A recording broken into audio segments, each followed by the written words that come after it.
मी उत्कर्षा तुमचं सर्वांचं स्वागत करते आपल्या या उत्कर्षा किचन कट्ट्यामध्ये।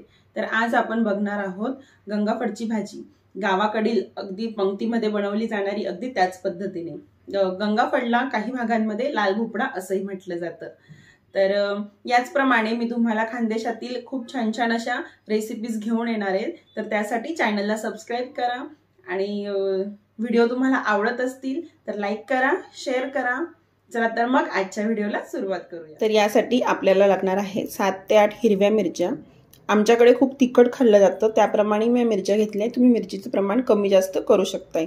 अद्रक, लसूण, हळद, हिंग, मोहरी, जिरं, चवीनुसार मीठ आणि गंगाफळ। गंगाफळ मी हे असं कापून घेतलंय आणि आपण हे पाण्यामध्ये धुवून घ्यायचंय।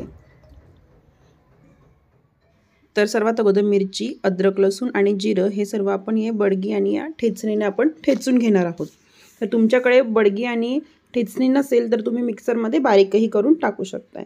पण मग बडगीमध्ये आपण असं ठेचून जर बनवली ना भाजी तर भाजीला चव खूप छान येते। तर आता आपण हे ठेचून घेऊया।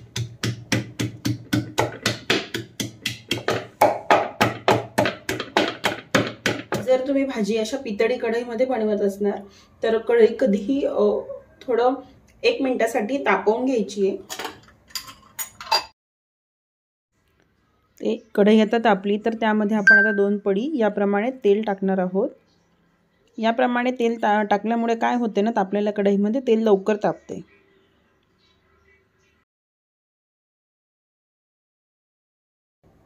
तर आपलं आता तेल तापलंय तर यामध्ये आपण टाकणार आहोत मोहरी। बघा छान मोहरी तरतरली लगेच। जिरे आणि हिंग। यानंतर जो आपण ठेचा केलेला होता हा मिरची, अद्रक, लसूण तो टाकायचा।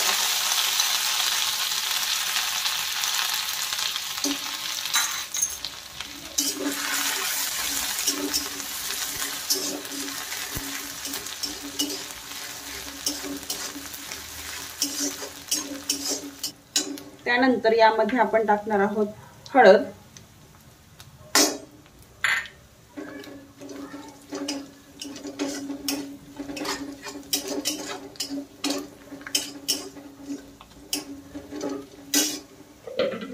नंतर आपण टाकूया गंगाफळ।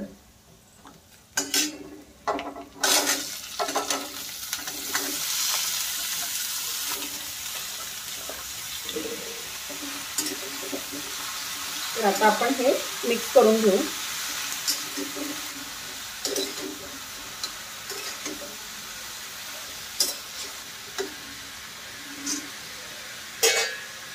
तर आता आपण यामध्ये मीठ टाकणार आहोत।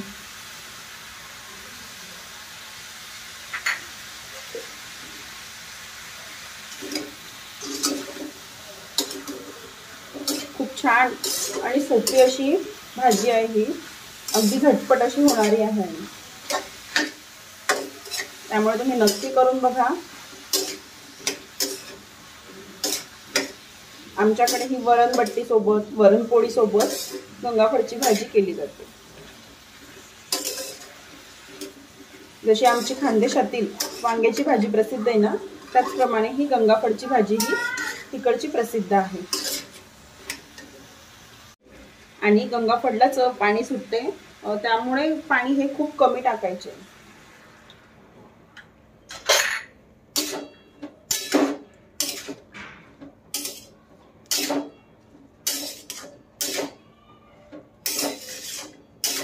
तर यावर आता आपण झाकण ठेवूया।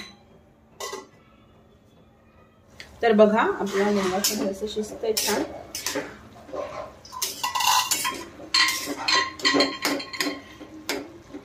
बघा बरंच शिजत आलंय। तर यामध्ये आपण टाकूया आता गरम मसाला। या गरम मसाल्याने भाजीला खूप छान अशी चव येते।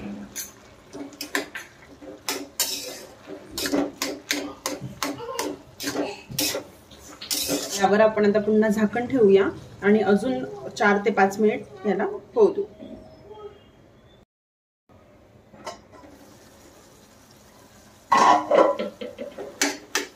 तर बघा आपली भाजी आता इथे शिजलेली आहे। तर आपण आता इथं यामध्ये कोथिंबीर टाकूया.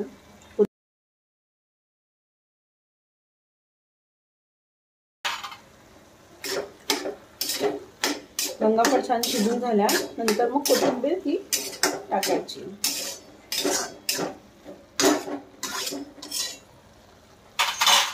तर आता आपण हिला अशी स्मॅश करून घेऊ.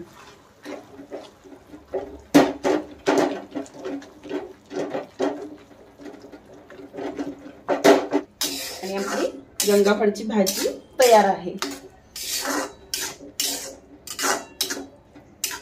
बघा त्याप्रमाणे ही भाजी आपली अशी तयार आहे. अगदी झटपट अशी होणारी ही भाजी आहे. तुम्ही नक्की करून बघा. आणि तुम्हाला रेसिपी आवडली असेल तर लाईक करा, शेअर करा आणि चॅनलला अजूनही सबस्क्राईब केलं नसेल तर चॅनलला सबस्क्राईब करा. तर भेटूया आपण अशाच पुढच्या रेसिपीमध्ये.